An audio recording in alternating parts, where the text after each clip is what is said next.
사랑과 은혜가 많으신 하나님 아버지, 오늘도 우리에게 새날을 주셔서 감사합니다. 우리의 하루가 시계 속에서 흘러가는 숫자나 모래시계 위에서 떨어지는 모래가 아니라 순간순간이 의미 있는 카이로스의 시간이 되기를 소망합니다. 아버지 하나님, 오늘 우리의 마음과 뜻을 하나로 모아 하나님께 집중하며 이 하루를 살게 하여 주시고, 이 하루를 마무리할 때는 더 많은 실천과 깨달음, 그리고 순종의 열매들을 주님 앞에 내어놓을 수 있게 인도하여 주옵소서. 선한 목자 되신 우리 주 하나님, 선한 목자는 양들의 이름을 일일이 부르시고 양들은 그 목자의 음성을 알기에 그를 따라간다고 말씀하신 것을 기억합니다. 오늘 이 새벽 주님께 간구하러 모인 소망의 모든 성도들의 이름을 하나하나 기억하여 주시고 우리 모두의 구체적인 필요와 사정을 헤아려 주시기를 간구합니다. 간절한 도움을 구하며 주님께 부르짖는 중에 행여나 목자가 아닌 도적의 음성이 들려온다면 잘 분별하여 물리칠 힘을 주시고, 참된 목자이신 주님의 음성이 들려올 때에는 깊은 위로와 용기를 얻는 복된 시간이 되게 하여 주옵소서. 주님, 우리는 어리석고 고집이 센 양과 같아서 때로 목자의 인도하심을 거부하고 자기가 원하는 길을 고집할 때가 있습니다. 이 시간 간절히 기도하오니 나의 판단과 기준을 내려놓고 오직 겸손한 마음으로 주님의 음성에만 귀 기울이게 하여 주옵소서. 주님의 인도하심만 따르기 원합니다. 온 세상을 다스리시는 주님, 대한민국을 위해 기도합니다. 새롭게 선출된 대통령과 그를 중심으로 구성된 내각이 국가적인 위기 앞에서 사리 사욕을 멀리하고 우국 충정의 심정으로 나라와 국민을 위해 헌신할 수 있기를 기도합니다. 헌법을 기초로 하여 모든 조직과 규범을 정비하고 가장 유능하고 헌신된 일꾼들로 조직을 재건하여 모든 국가적인 책무들을 잘 감당할 수 있도록 힘을 주시기 원합니다. 여소야대의 상황에서 야당도 반대를 위한 반대만 할 것이 아니라 초당적인 협력을 주도해 나갈 수 있도록 도와주시고, 여당은 비록 소수이지만 더 겸손하고 지혜롭게 일을 잘 감당하여 국회와 정부, 법원 등 모든 기관이 역동적이고 유기적으로 자신들의 일을 감당할 수 있게 하여 주옵소서. 이 시간에는 소망교회 재정부를 위해 기도합니다. 주일 이른 시간부터 마지막 예배가 드려지는 시간까지 창문 하나 없어 답답한 지하의 재정부실에서 묵묵히 성도들의 귀한 헌금을 계수하고 집계하며 성실히 하나님의 청지기의 책무를 다하는 두 분의 장로님을 비롯한 모든 재정부원들을 축복하여 주시옵소서. 또한 교회의 예산을 잘 편성하고 각 부서와 기관이 집행하는 예산을 잘 관리하여서 성도들이 헌금한 귀한 재정이 헛되이 쓰이지 않고 하나님 나라를 세워가는 일에 잘 집행될 수 있도록 은혜를 더하여 주시옵소서. 이 시간 소망의 성도들을 위해 기도합니다. 힘겨운 항암 투쟁 중인 성도들이 있습니다. 며칠에 걸쳐 화학적 항암 치료를 받을 때면 온몸의 기운이 다 빠져나가고 낙담하여 지치곤 합니다. 힘든 몸과 더불어 마음도 무너져 내릴 때면 다 포기하고 싶은 마음이 드는 것도 사실입니다. 아무도 내 고통을 이해하거나 공감하지 못하며 그저 나 혼자 쓸쓸히 고난의 광야를 걷고 있다고 생각될 때 욥을 기억하기 원합니다. 갑작스런 재앙이 자신에게 닥쳤을 때 가장 가까운 친구들마저 그의 책임론을 제기하며 돌아섰을 때 온전히 혼자서 그 고통을 감당하며 주님께 부르짖었던 욥. 그러나 주님은 단 한 번도 욥을 떠나지 않으셨고 그 모든 고통의 순간에 함께 하셨음을 기억하기 원합니다. 고통과 아픔 속에 있는 모든 소망의 성도들과 함께 하여 주시고 그 손으로 친히 안수하여 주사 모든 환우들을 회복시켜 주시기를 간구합니다. 어제 장로 후보 1차 투표가 있었습니다. 선출된 12분의 후보들에게 남은 한 주간 더 간절히 기도하며 최선을 다해 발끝으로 섬김의 자리에 서게 하시며 주님의 몸된 교회에 꼭 필요한 장로님들이 잘 선출될 수 있도록 도와주시옵소서. 다음 기회를 기다려야 할 8분의 후보들에게는 성령님께서 위로하여 주시고 담대함을 주셔서 몸과 마음을 잘 추스르고 준비하여서 다음번에 더 좋은 결과를 기대하게 하여 주옵소서. 이제 말씀 앞으로 나아갑니다. 우리에게 지혜의 영을 부어주셔서 하나님의 음성을 듣게 하시고 그 음성 들을 때 성령의 위로와 평강이 하늘로부터 임하게 하여 주옵소서. 이 모든 말씀을 우리 주 예수 그리스도의 이름으로 기도합나이다. 아멘. 하나님께서 오늘 우리에게 주신 말씀은 잠언 28장 10절에서 20절까지 말씀입니다.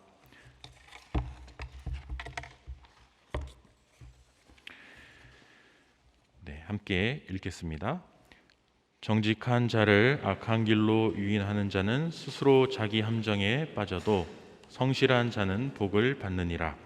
부자는 자기를 지혜롭게 여기나 가난해도 명철한 자는 자기를 살펴 아느니라. 의인이 득이하면 큰 영화가 있고 악인이 일어나면 사람이 숨느니라. 자기의 죄를 숨기는 자는 형통하지 못하나 죄를 자복하고 버리는 자는 불쌍히 여김을 받으리라. 항상 경외하는 자는 복되거니와 마음을 완악하게 하는 자는 재앙에 빠지리라. 가난한 백성을 압제하는 악한 관원은 부르짖는 사자와 줄인 곰 같으니라. 무지한 자는 포악을 크게 행하거니와 탐욕을 미워하는 자는 장수하리라. 사람의 피를 흘린 자는 함정으로 달려갈 것이니 그를 막지 말지니라. 성실하게 행하는 자는 구원을 받을 것이나 굽은 길로 행하는 자는 곧 넘어지리라. 자기의 토지를 경작하는 자는 먹을 것이 많으려니와 방탕을 따르는 자는 궁핍함이 많으리라. 충성된 자는 복이 많아도 속히 부하고자 하는 자는 형벌을 면하지 못하리라. 아멘.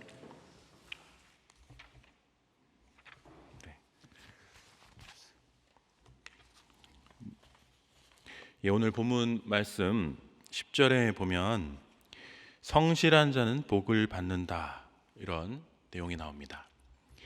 요 성실한 자라고 번역된 성실이라는 단어는 히브리어로 타밈이라는 단어입니다. 타밈은 원래 뜻은 완전하다라는 뜻을 주 뜻으로 갖고 있습니다.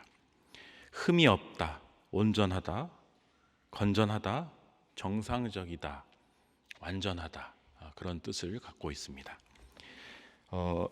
창세기 17장 1절에 보면 아브라함이 99세 때 여호와께서 아브라함에게 나타나서 그에게 이르시되 나는 전능한 하나님이라 너는 내 앞에서 행하여 완전하라 라고 말씀하시는 장면이 나오는데, 그 내 앞에서 완전하라라고 하는 그 단어가 타밈입니다. 그러니까 오늘 영어 번역도 보면 blameless라고 돼 있죠. 욕먹을 일이 없고 완벽한 그런 상태를 말하는 것이죠. 근데 왜 이거를 성실한이라고 번역했는지 의문이 드실 것입니다. 그거는 이따가 뒤에 부분에 설명할 기회가 있기 때문에 이따가 설명을 드리겠습니다. 일단은 1차 의미인 완전함에 집중해서 하나님께서 우리에게 기대하시는 인간의 삶의 어떤 목표치로서의 완전함을 생각해 보기를 원합니다. 완전한 자, 우리한테 완전하라고 하셨는데 그럼 완전한 사람이 되려면 어떻게 해야 되는 것인가? 인간은 완전할 수가 없습니다.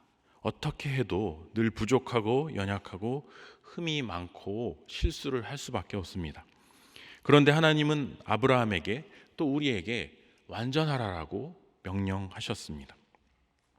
마치 눈사람을 열대지방에 놓고 너 녹지 마라 하고 말하는 것이나 공을 하늘로 던진 후에 너 떨어지지 마라, 마치 이렇게 명령하는 것처럼 이룰 수 없는 목표를 제시한 채 그것을 이루라고 닥달하시는 하나님의 모습처럼 느껴집니다. 지킬 수 없는 율법을 지키라고 하시며 불완전한 우리에게 완전하라고 명령하시는 하나님의 근본적인 의도가 도대체 무엇일까요?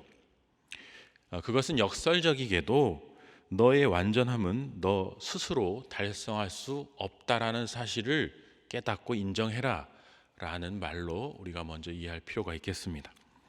완전하려고 애를 쓰고 노력할수록 우리는 우리 자신이 얼마나 죄가 많고 흠이 많고 엉망진창인지를 계속해서 볼 수밖에 없습니다. 왜냐하면 완전이란 목표치가 높으면 높을수록, 투명하면 투명할수록 거기에 대비해서 그걸 달성할 수 없는 나를 자학하게 되기 때문이죠.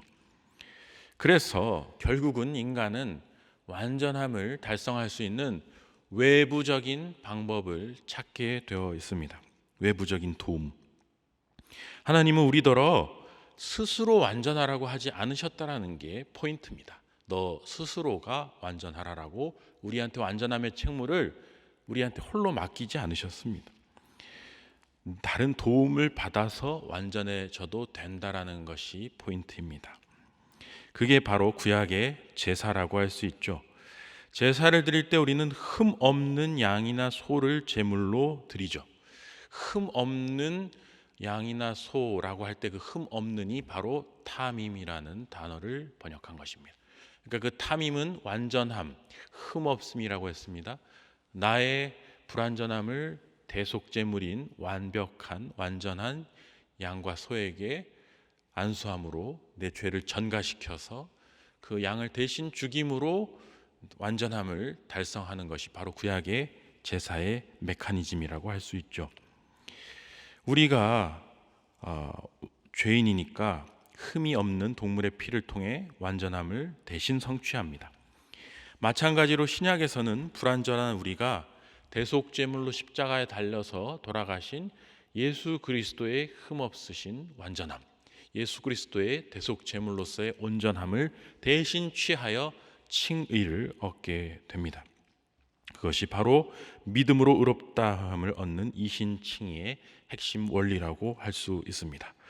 그렇기 때문에 이렇게 정의할 수 있습니다. 우리의 완전함은 나 자신의 스스로의 완전함이 아닌 그리스도 안에서의 완전함이라고 말할 수 있습니다. In Christ and 그리스도가 그래서 그토록 중요한 것입니다. 그래서 우리는 불가능한 가능성을 취한 존재다 말할 수 있습니다. 나에게 불가능한 것이 완전함인데 그 불가능한 가능성을 그리스도 안에서 취했기 때문에 죄인인 동시에 의인이며 의인인 동시에 죄인이며 우리는 또 버림받은 자인 동시에 구원받은 하나님의 백성일 수 있는 것입니다. 자, 이렇게 완전함에 대해서 조금 묵상해 본 후에 다시 11절 잠언으로 돌아가겠습니다. 11절은 부자나 가난한 자나 지혜롭고 명철해질 수 있다라고 말하고 있습니다. 이 구절에 의하면 지혜로움의 근본은 자기를 살펴 아는 것이다 이렇게 말할 수 있겠습니다. 자기 성찰이라고 말할 수 있죠. 진정으로 지혜로운 사람은 누구냐? 자기 자신을 잘 아는 사람입니다. 이거는 성경의 그리고 모든 지혜서들의 핵심 중에 핵심입니다. 진정한 지혜로움은 자기를 아는 것입니다. 끊임없이 말씀과 기도로 자신을 성찰하며 자신의 근원을 뿌리채 드러내 밝혀 보일 수 있는 사람, 예수 그리스도의 성령의 빛으로 내 모든 더러운 죄악과 잘못된 동기의 근원까지 추적해서 그 본질을 끄집어낼 수 있는 사람이 지혜로운 사람이라고 말할 수 있습니다. 반면에 부자나 가난한 자나 자기 자신을 지혜롭게 여기는 사람, 스스로 난 지혜로워라고 여기는 사람은 가장 어리석은 사람이라고 말하고 있습니다. 자기 도취에 빠져서 내가 이렇게 똑똑해, 내가 이렇게 대단해, 내가 이렇게 사람들한테 인정받아, 난 아주 대단해라고 하는 사람이면 일수록 가장 어리석다라고 성경은 말하고 있습니다. 잠언이나 지혜서의 결론은 딱 하나입니다. 겸손한 자는 지혜롭고 자기 비판에 철저하다. 자기에게 굉장히 가혹하다. 어리석은 사람은 교만하고 자기 도취에 빠져서 자기 잘난 맛에 산다. 겸손한 사람은 그런데 늘 형통하고 안정된 복을 누리지만 교만한 사람은 결국 스스로 자기 함정에 빠지게 된다. 이게 잠언 전체의 결론입니다. 최근에 가상화폐에서 루나코인, 테라와 연동된 그 루나코인 사태에 대해서 여러분 기사들을 많이 보셨을 겁니다. 저는 참 많이 놀랐습니다. 세상에 이렇게 많은 가상화폐가 있는가? 이렇게 많은 가상화폐 중에 하나인 루나코인에 이토록 많은 돈을 투자한 사람들이 있었다라는 사실, 그리고 이것이 사실은 제도 금융권에 속해 있지 않았기 때문에 이것이 문제가 생겼을 때 어떤 규제도 받지 않고 또 어떠한 보상도 받을 수 없었다라는 사실, 피해를 받은 수많은 사람들에게 구제책이 전혀 없다라는 사실. 그런데 이 사태를 초래한 대표가 과거에 했던 말들이 회자되는 것을 들었는데 제가 너무 교만하다는 인상을 받았어요. 어떤 영국의 경제학자가 이 근본적인 시스템에 문제가 있다라고 비판을 했는데 그 사람한테 나는 가난한 사람하고는 대화하지 않는다라고 답을 했더라고요. 또 스스로 가상화폐를 만든 사람이면서 많은 동종업계 가상화폐들을 비하하면서 저들의 99%가 망할 것이다. 나는 저들이 망하는 모습을 보는 게 즐겁다라고 말을 했었습니다. 근데 자기가 만든 이 가상화폐가 99.9%가 폭락하는 사태 속에서 지금 이 길을 가고 있는데 어떤 심정이 들지 궁금합니다. 그런데 이 사태로 수많은 사람들이, 너무나 많은 사람들이 큰 피해를 보게 되었을 텐데 이 성경 말씀을 보면서 이 사건이 떠올랐습니다. 정직한 사람들이 혹은 또 선의의 피해자들이 악한 길로 유인되고 또 피눈물 흘리는 현실이 지금도 수없이 이 잠언 시대나 지금이나 계속해서 일어나는 것을 보면서 우리는 언제나 하나님 앞에서 겸손하게 자신을 지키는 것이 내 영적인 생명을 살리는 길임과 동시에 내 육체적인 생명을 살리는 길임을 깨달아야 할 것입니다. 13절 말씀 한번 읽어보겠습니다. 13절입니다. 자기의 죄를 숨기는 자는 형통하지 못하나 죄를 자복하고 버리는 자는 불쌍히 여김을 받으리라. 이거는 자복이란 단어를 우리가 주목해서 봐야 합니다. 자기의 죄를 숨기면 형통하지 못하지만 자복하면 형통하게 된다라는 건데요. 자복이 영어로 confess로 번역되어 있습니다. 고백입니다. 고백. 이 고백은 나 혼자 넋두리 하는 게 아닙니다. 고백은 제3자에게 하는 겁니다. 나한테 얘기하는 거는 고백이 아니에요. 이것은 반드시 내가 아닌 다른 사람에게 죄를 고백하는 것을 의미하는 것입니다. 가톨릭은 죄에 대해서 사제에게 고해성사하게 돼 있어요. 고백하게 돼. 그게 바로 컨페스인데요. 반면에 우리 개신교는 죄를 하나님께 직접 고하게 돼 있습니다. 그게 종교계의 사상의 핵심이고 성취인데, 그래서 하나님과 우리가 직접 교제할 수 있게 길이 터졌고 만인 제사장이 됐기 때문에 우리가 하나님과 훨씬 친밀해졌는데, 이건 굉장히 종교개혁의 큰 영광이고 성취인데 제가 가만히 관찰해 보니까 이게 맹점이 있어요. 하나님과 굉장히 친밀하고 관계가 좋은 사람들은 하나님께 자발적인 직접적인 고백을 잘 하는데, 하나님과 관계가 깊지 않거나 애매한 분들은 이 고백을 하나님께 어떻게 해야 될지를 잘 몰라서 고백을 안 하게 되는 경우들을 많이 보게 됩니다. 우리 개신교, 우리 소망교회 시스템에서 고백의 기도가 있는 시간은 바로 주일에 하나님과 나만 아는 죄를 고백하는 그 짧은 30초인데요. 그것을 주기적으로 해야 한다는 거예요. 이 자복하는, 하나님 앞에서 내가 내 죄를 구체적으로 깨알같이 자백하고 자복하고 컨페스하는 시간을 가져야만 주님이 우리를 불쌍히 여겨주시고 주님이 우리를 교만에서 돌이켜 겸손으로 가게 해주시고 그 모든 죄의 길에서부터 돌이킬 수 있게 해주신다라는 것입니다. 이 고백의 기도가 굉장히 중요합니다. 제3자에게 해도 좋겠지만, 목사님들에게 찾아가서 해도 좋겠지만, 그게 어렵다면 하나님께 반드시 고백의 기도의 시간을 가져야 한다는 겁니다. 죄를 고백하는 것은 여름철에 모기를 쫓아내는 것과 비슷합니다. 모기를 아무리 손짓으로 쫓아내도 계속 달려듭니다. 그런데 우리가 쫓아내는 것을 포기하고 방치하면 어떻게 됩니까? 온몸이 모기한테 다 뜯기고 남아나지가 않게 되죠. 아무리 쫓아내도 달려드는 모기처럼 죄는 우리를 넘어뜨리려고 계속 달려듭니다. 아무리 고백해도 죄를 계속 지어요. 그런데 고백하는 걸 포기하게 되면 어떻게 되느냐? 죄가 우리를 그냥 잠식해버리게 되는 것입니다. 죄가 우리를 완전히 지배해버리게 되는 것이죠. 그걸 막기 위해서 우리는 끊임없는 고백을 통한 죄와의 투쟁, 싸움을 해야 하는데, 그것이 바로 성화의 삶입니다.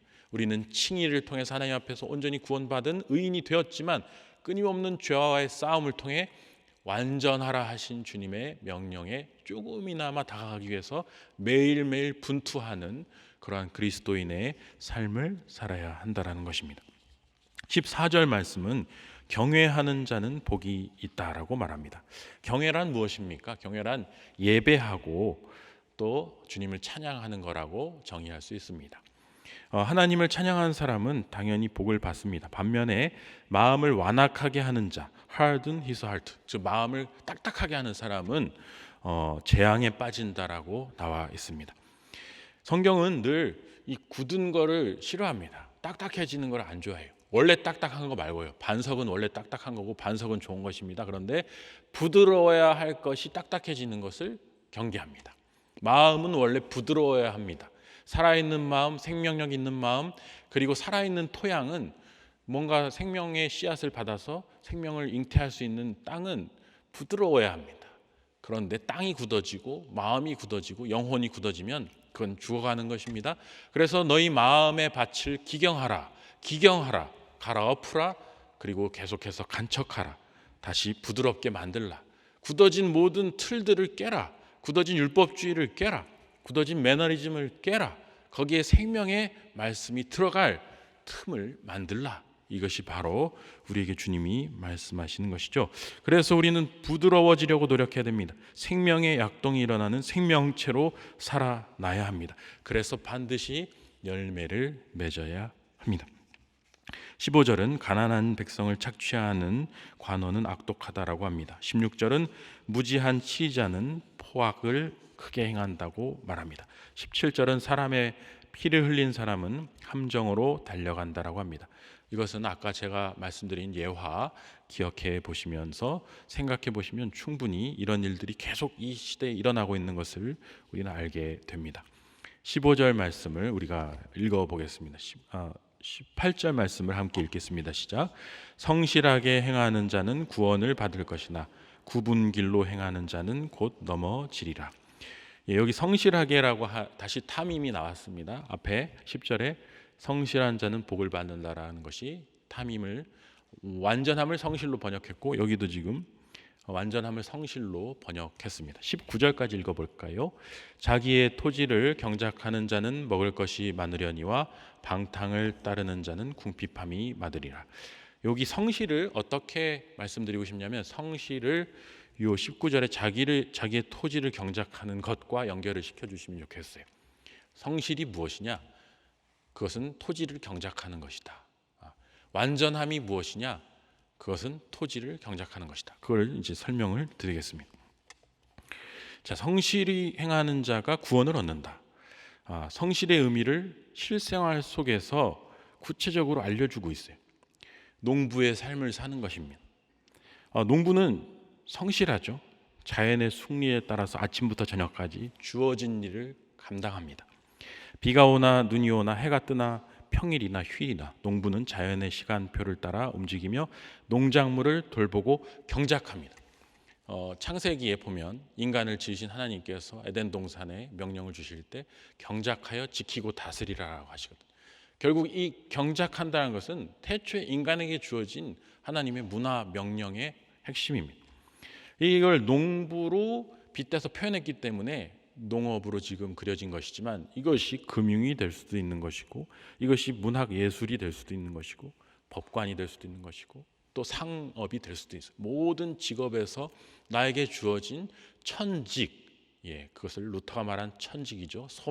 소명으로서의 직업, 내 일터, 바로 거기에서 최선을 다해서 성실하게 하루하루 살아가는 바로 그것이 완전함이라고 말씀드리고 싶은 것입니다. 완전함은 딴 데 있는 게 아니라 나에게 주어진 삶의 자리에서, 그것이 내가 주부로서 아이를 돌보고 가사 일을 하는 것이 됐든, 내가 간병인으로서 정말 아픈 사람들, 치매 어르신들을 돌보며 아무도 알아주지 않지만 그 자리에서 그냥 거기서 묵묵히 그 일을 감당하는 것이 됐든, 그 자리를 지키며 자기에게 주어진 그 직무를 최선을 다해서 감당하는 바로 그것이 성실이고 바로 그것이 완전함이고 그것이 바로 하나님께서 우리에게 기대하시는 소명의 삶이라는 것입니다.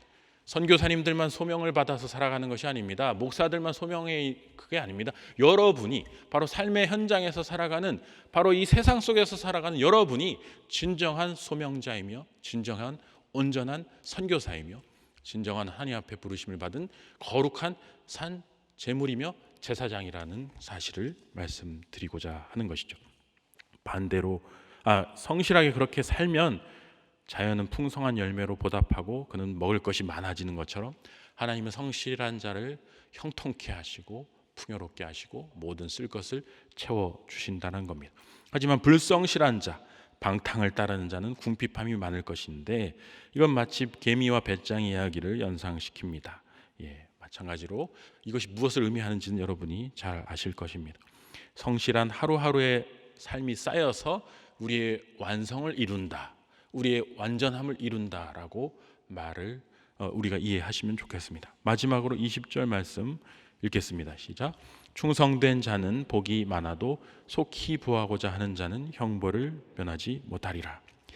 충성이란 꾀부리지 않고 한탕을 바라지 않고 묵묵히 자기에게 주어진 길을 걸어가는 것이죠. 하지만 그 사람이 느려 보여도 결국은 모든 것을 얻게 되고 많은 것을 얻게 됩니다. 속히 부하고자 하는 자, 뭔가 편법을 써서 속히 부하고자 하는 자는 그러나 순리에 맞지 않는 길을 가다가 결국은 나와 남의 눈에 피눈물을 흘리게 된다.